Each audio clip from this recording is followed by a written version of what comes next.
Zimbabwe has for decades been a pariah state, filled with all sorts of political cognitive controversies. Yet new formations continue to emerge within the political terrain.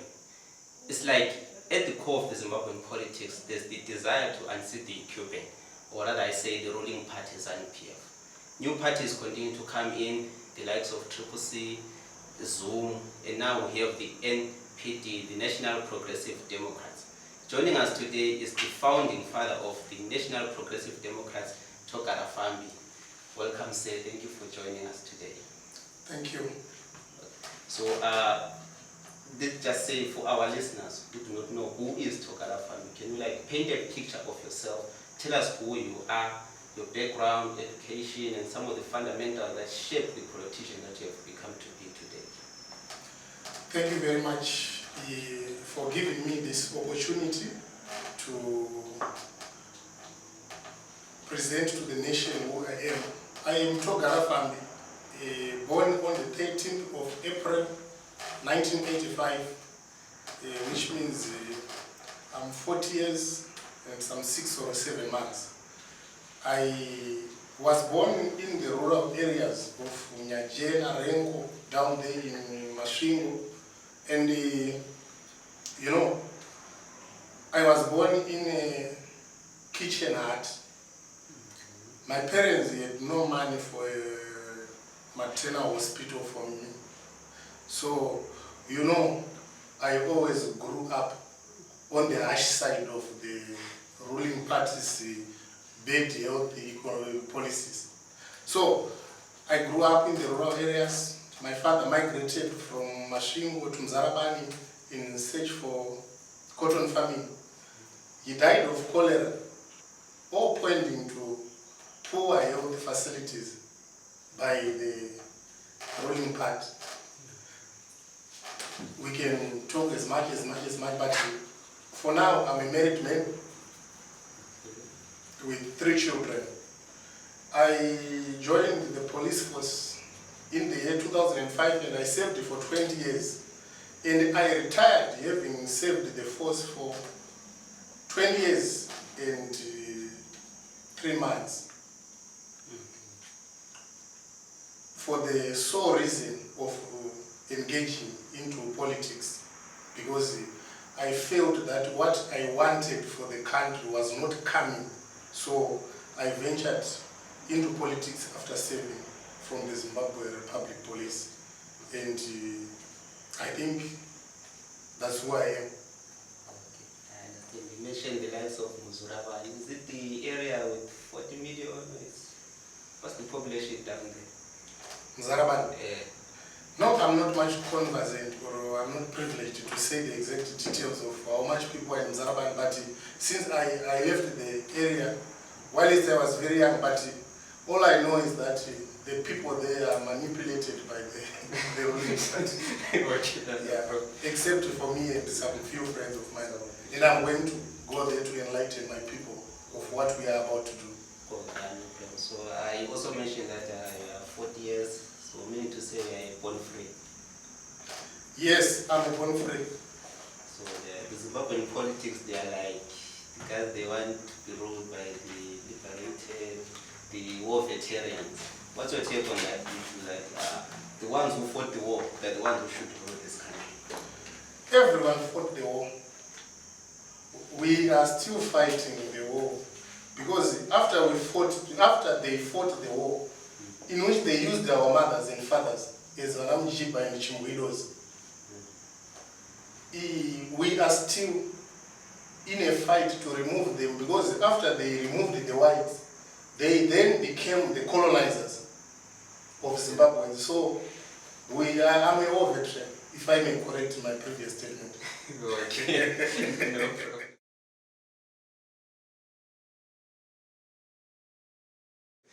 Going forward, can you just tell us what was the redemptive point for you to actually venture into this new path? You mentioned that you served at the ZRP. What made you switch sides and go into politics rather than politics? I know is same as serving the community, serving the citizen, but you moved from being the officer, now you are a politician. What was the... I was a policeman At the same time, I was a voter. Okay. And being a voter, I knew what I wanted to come out of every outcome of the elections that we voted into. So, we voted. I started voting in the year 2008. And the candidate whom I voted for won the election. But it was overturned by some other people who thought they are more Zimbabweans than others. Then another election was in 2013. My candidate lost, and I was shocked how a candidate who won the previous election was to lose this other election. Then in 2018, the candidate whom I voted for was said to have lost the election. And we held anticipations that the court outcomes were going to deliver a new Zimbabwe, but it never came. In 2023, the candidate whom I voted for was said to have lost the election. So I just decided with a lot of my friends, when are we going to let these people who say they've won elections continue to rule us against the wishes of Zimbabweans? Because if you go anywhere and try to ask, who have voted for this part, everyone will be saying, hey, we never voted for them. So I just decided, I know, what I expected, especially the turning point, was the 2023 election. Whenever Smumba said, this election was not free and fair. And my candidate decided to retire from politics, according to what we read in the news. At a time when I thought the Nevers Mumba's report was going to be the fuel to ignite a revolution in the country. So I just said, it's better that I go into this field so that what I feel others should have done, I can do it. And I will not have anyone to blame for failing to dislodge ZANU-PF, because I know very well that it's possible. They are not more humans than us. They've got two eyes, they've got two legs. We are also the same as they are. So I feel I can mount a formidable challenge. That is why I decided to join this field, which they always say is a dirty game.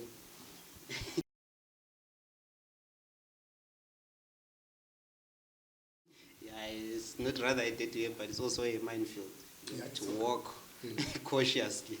Speaking of dislodging ZANU-PF, are you up to the task to actually argue the ED 2030 toss?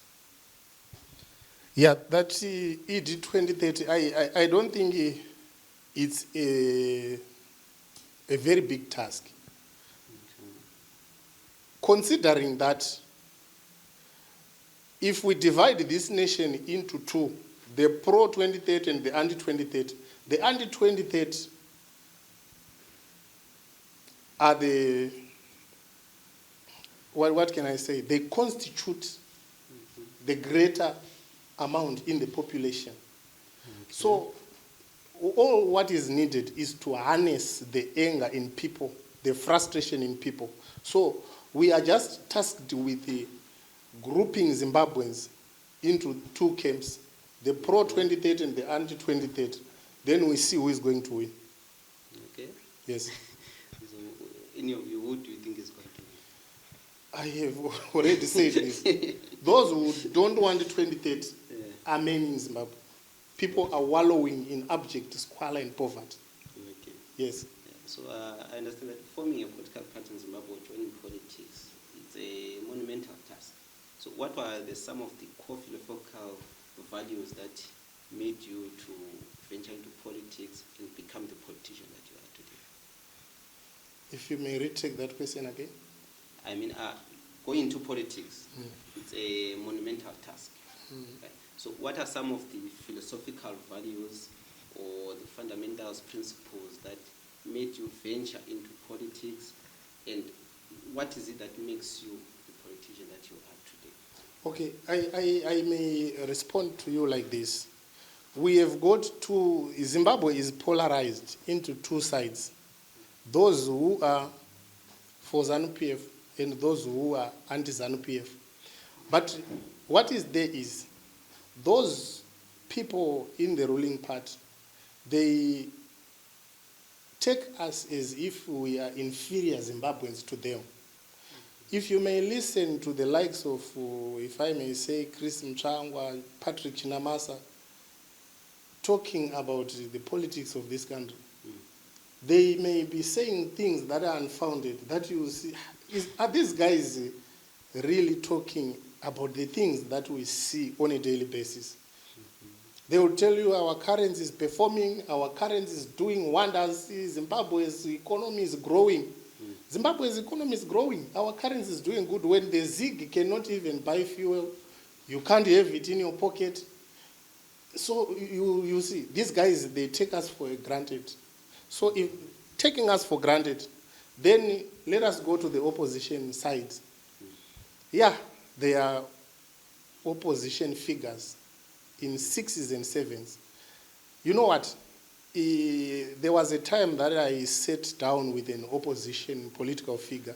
Let me not disclose his name, yeah, for the reasons that you know. I asked, guys, are you still seized with the task of removing ZANU-PF? You know what he told me? He said, my friend, we are tired. We have been in the trenches for too long. So let us focus on our lives now. Okay. So I depicted this. These guys, they tried their best. But having tried their best, they've been outshined by the ruling party. Not because the ruling party has better policies, but it is too autocratic, and these guys are now tired fighting the system. So that is the point that NPD is coming in. We want to provide new energy for the struggle. Okay. We just want to provide new minds, new energy, and new plans to take Zimbabwe out of the jaws of authoritarian ZANU-PF rule. Okay. Yes. Thanks so much for mentioning that. You mentioned that you met an opposition figure. You mentioned that they are tired fighting ZANU-PF. So, we'll be back after this ad break for you to actually tell us the vision and the genesis of your party going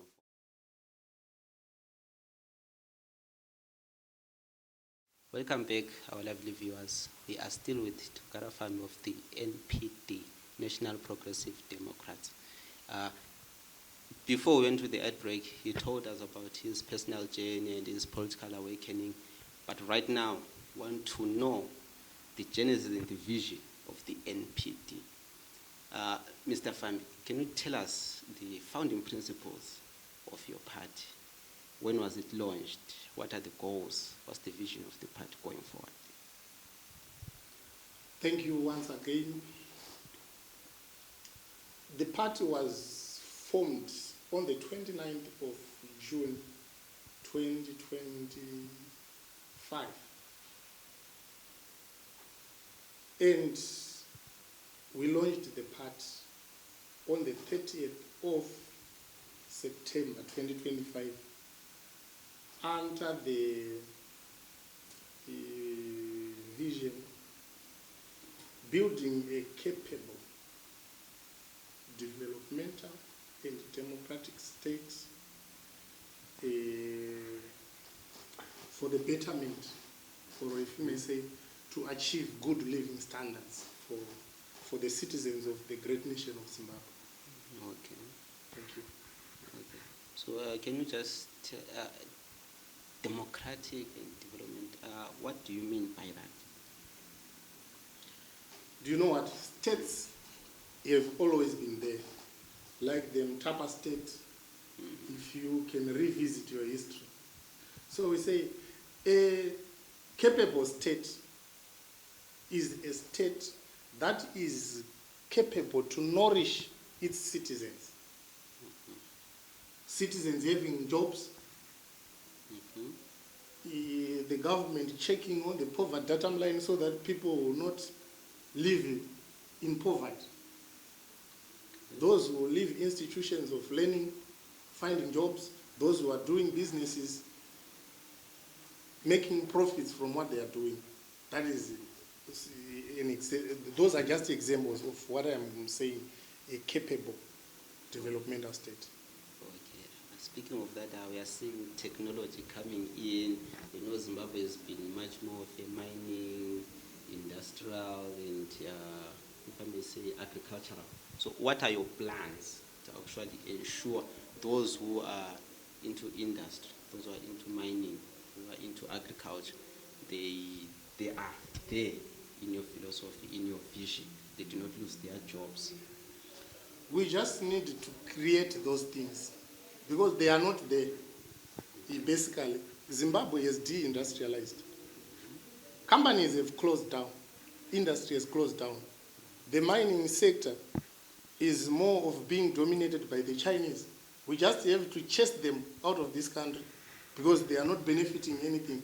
So we just have to remove them from our motherland and put our sons and daughters of the soil to dominate those fields like mining. Yeah, speaking of mining, there are a lot of Zimbabweans that are complaining that mining, they're always benefiting. The law is not protecting them when it comes to the harsh treatment they are receiving from the miners, the Chinese miners. So when they say you get into power, what are your plans to actually change that and ensure that Zimbabweans, those who are in mining, they are actually protected? The Chinese, they are also treated equally. The law is equal to everyone. The law is equal to everyone. We will have those institutions to deal with the mining sector, to see what is supposed to happen in the mining sector and to have our country benefit from what comes from the mining sector. The Chinese, even if they are equal and should be treated as equal, but if you look now, they have assumed a superiority complex over an indigenous miner in Zimbabwe. So that just has to be corrected. Moving on, you are the NPD, meaning you are the opposition, right? There are those who say, when the new opposition comes in, it's the same song over and over again. We have seen MDC going to different factions, seen the Triple C coming in, which was disseminated by the Chabang. So what are you doing as the NPD, as the founding father, to ensure that the likes of the Chabangs, they do not come in with a piece of paper and destroy the opposition? The NPD has got a constitution. We may say it has got an interim constitution for now that states or that lays down how the party has to operate. Okay. And our constitution clearly states who holds this office, how is he or she appointed. That is all laid down.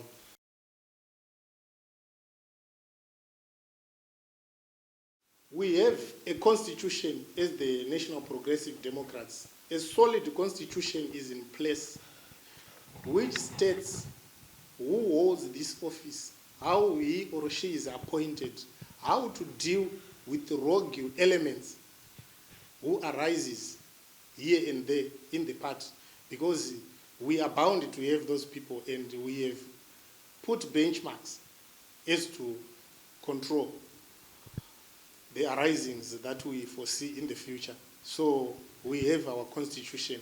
It's very solid, and ZEC is in possession of that document. Thank you. Okay, before I let you go, I will talk more about your constitution, the internal structure of your party, how the democracy works, since you're a democratic party. Yes. Yeah. So, but before I let you go, in our first segment, you mentioned that they are anti-2030 and they are pro-2030 individuals, right? So, I would like to know from you, the ED 2030, it was endorsed recently, and it has the potential to actually cancel the 2028 elections. How do you view that? If it happens, what's your party's take on such a scenario? I have always said, first with such a coup on our constitution, I am going to lead the nation to endorse what is constitutional, and we are going to fight that constitutionally, because the constitution of Zimbabwe has given us other avenues to fight for what we demand as citizens.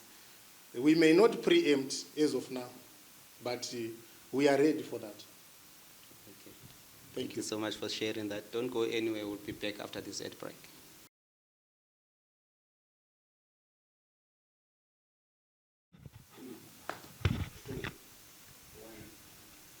Welcome back, everybody. We are still on the bench. And right now, we want to know the internal structures, how the power flows within the National Progressive Democrats. Mr. Fambi, can you tell us? We have seen opposition parties being so secretive about their organs. There is this one, there's this one, we have this committee, we have this committee. How is your party like? Thank you. I don't know if my badge is well seen here. It's from the people, The camera there. by the people, with the people. So it comes from the people. It's with the people, and it's by the people. So the people decide what happens with the power flow in the NPD. Okay. So do the people just give in opinion, then you take the final decision, or the people vote? Then if the people, they are more oppositional to maybe the decision you want to make, you allow them to Yes, go in that point? definitely, because it's theirs. Okay. Yes. So you have formed the party, but you formed it for the people. Yeah, we formed it for the people. We just came up with an idea Okay. and presented it to the people. And the people are running and championing the idea. Okay. So we have seen different parties. Most of them, let's say the ruling party, they are mostly focused on all veterans, the rural areas. Triple C and MDC, they were more on, specifically MDC was more on workers, Triple C was on the youth. Who are your targeted voters come 2028? Thank you. Our targeted voters are Zimbabweans. You said the ruling party focuses on war veterans. I beg to differ. War veterans were given bicycles, whereas Maiweli was given a Toyota Aqua for playing on a rally. And war veterans were given bicycles, whereas that Matsbaba who said Sapatina was given a GD6. Yeah. So the ZANU-PF doesn't focus on war veterans. Okay. Triple C, yes, it focused on the youths, everyone. But I just believe they were so unfortunate. They were outplayed by these mafias. We are bringing every Zimbabwean on board. If I may add on to this, the NPD was formed on a general consensus, if I may put the word general consensus in court. Zimbabweans say ZANU-PF has failed. The opposition that we looked up to for delivering us from the hands of ZANU-PF seems to be failing daily. So our view was to say, let us come up with a general consensus by Zimbabweans. Those in ZANU-PF will vote for us, because those people in ZANU-PF don't want to be there. They want the freebies. They want the things that they get, that they receive from that corrupt political party. But they don't want to be there. Every Zimbabwean needs to be free. So the NPD is just saying, Zimbabweans, come, let us reason together. Those who are tired, those who are saying, I'm not going to vote anymore, those who are in the diaspora who said, it's not worth going to Zimbabwe to vote again, those in ZANU-PF who are held hostage because they feel if we come out to support another political party, we will be persecuted by this party. Those in the opposition who say, when are we going to reach Canaan? The NPD is gathering all Zimbabweans under the general consensus that come, let us remove this animal. Okay.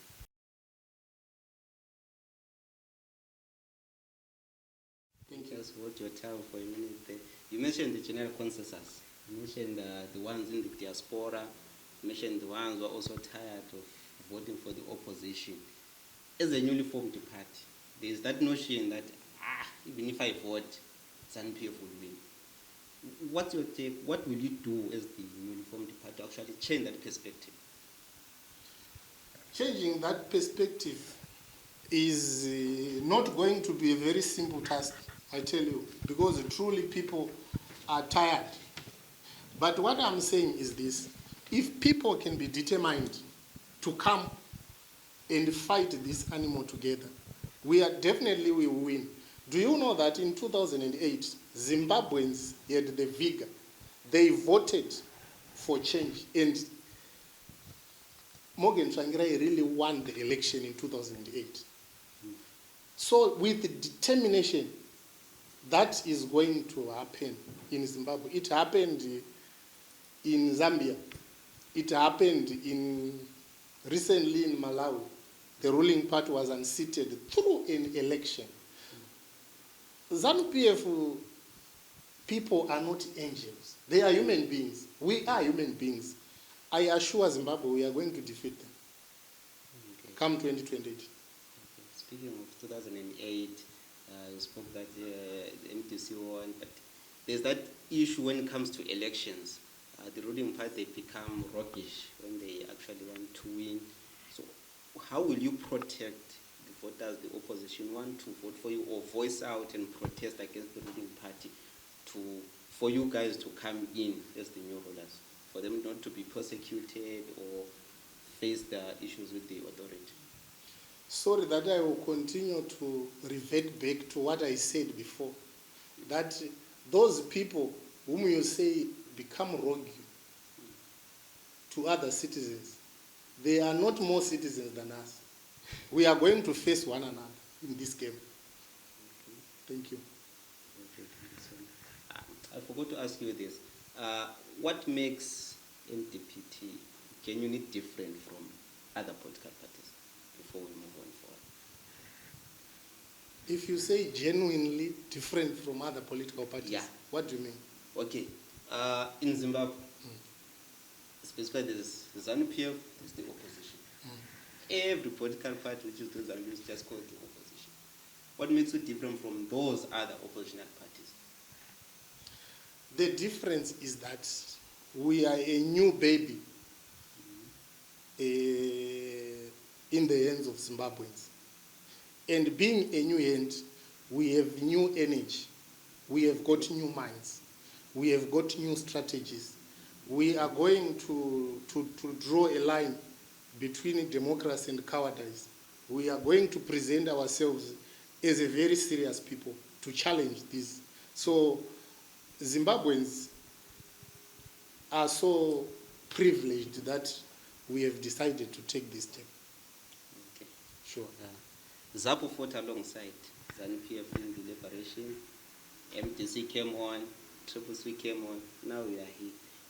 What measurement should people give you in going forward when it comes to up to 2028 election that they should vote for you? What do you think you will achieve in this span? In this span, we will achieve a lot. We will have our structures in place. We will have our candidates lined up for the 2028 match. But our measurement is the 2028 election. It's not that we want Zimbabweans to watch from the side and say, we want to measure you, how you are going to achieve. It's Zimbabweans who should come together so that we can achieve together as a nation. Because the issue of saying this political party has done that, this has done that, it has to come to an end. And people should come under the umbrella of NPD and say, let us challenge these people to remove them. Because truly our country is tired, wasted, and relegated to some centuries back. In this 21st century, we are still having places like Nzarabani with no roads, where the road used to end at Mavradona in 1980, when ZANU-PF won elections, is still the same scenario up to this day. Where there was no bridge, there is no bridge up to this day. So it's a matter of Zimbabweans coming to say, let us do this, let us do this. It's not that we will be superior to say, we are leading you. Anyone who has got ideas that will help us to remove ZANU-PF should come and say, let us take this way, let us take this way. It's from the people, by the people, with the people.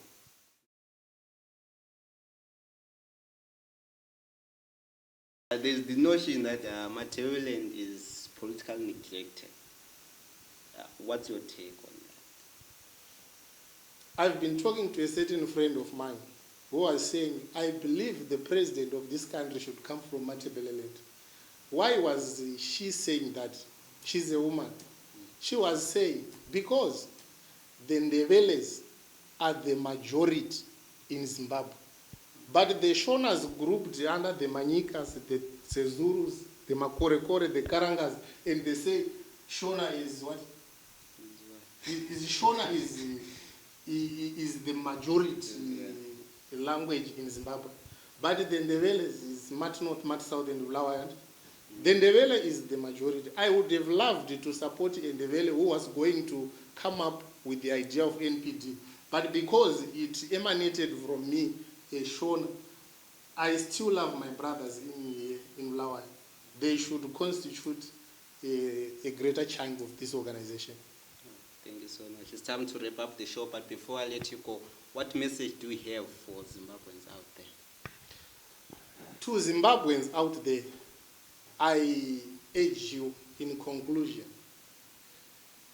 the time is now, and it's not late to come together and form a formidable force to challenge ZANU-PF. We are tired of this system, and please, my brothers, from Mzarabani, Dotito, Kazungula, Chimanimani, come, let us reason together. From Siabua there, Jocholo, come, let us reason together. NPD is for everyone. NPD, if we say NPD wire, we say it's here, it's there, it's everywhere. That should be the motto.